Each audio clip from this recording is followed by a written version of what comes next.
it's Dr. Denise Taylor with another of my Tales from the Wood. So welcome and nice to see you again. And I like coming out to the wood with no clear idea about what I'm going to talk about, because that allows me to talk from the heart, rather than have something all prepared, this prepared message. It will be what feels right to share with you.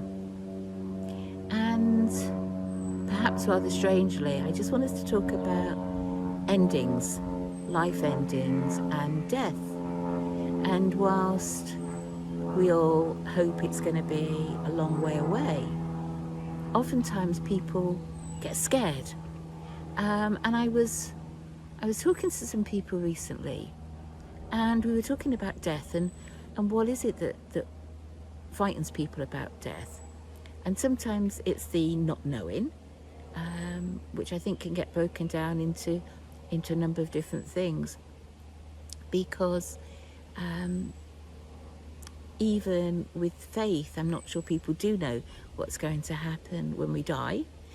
The Vikings had a very clear view about going to Valhalla and meeting everybody in the long halls.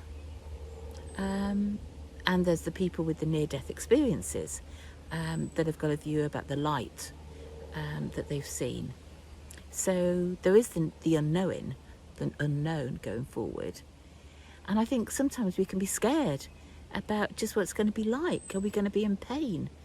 And yes, of course, there will be drugs to enable us to live through pain if there is. And depending on what you have, the hospice movement is very helpful around that. And sometimes people wonder whether they'll be alone. And I think that's worth thinking about. Who may we be with? Who do we want to be with? And what can we do about it? I was talking to my partner, and he was saying about a friend. He was really scared about his children and never seeing them again, and would they be all right without him? And he was visiting his children every single day. And perhaps nowadays it would be more about, a quick phone call or a WhatsApp message every day. But I think we need to think about, in relationships with people, about making our peace and forgiving those who have hurt us, and seeking resolution where perhaps we've been estranged from people, and reaching out, and if it's not resolved, well, feeling that you've done your best. The area that I think sometimes we wonder about is, but there was more I wanted to do in my life. And I think that's quite a useful thing to start thinking about, because, if we only had 3 months, 6 months left to live, would we be doing what we're doing now? Or would we be doing something else? And I think that's a really good focus, because if we wouldn't be doing it, should we be doing it? Where should we be spending our time? What should we focus our energy on?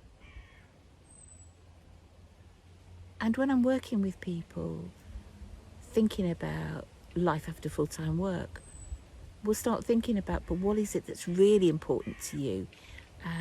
Is it going to be to continue working for another year? Or is it about doing something that's truly going to bring meaning? And often it's not about paid work. It's about having the time to spend with the people that you love. Spending some time doing things that are more spiritual and that really nurture you.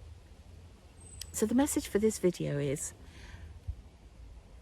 I guess there's a number of questions, and one of them is, what do you, are there any questions that you have around death, and what does, and what is it that you can do to try and resolve some of those?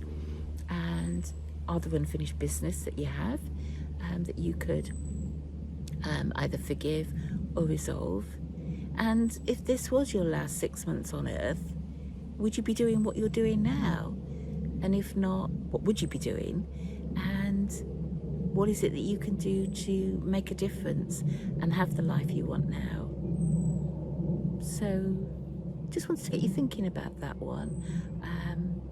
It's going to be a chapter in my next book, so I'm just beginning to formulate what it is that I want to say.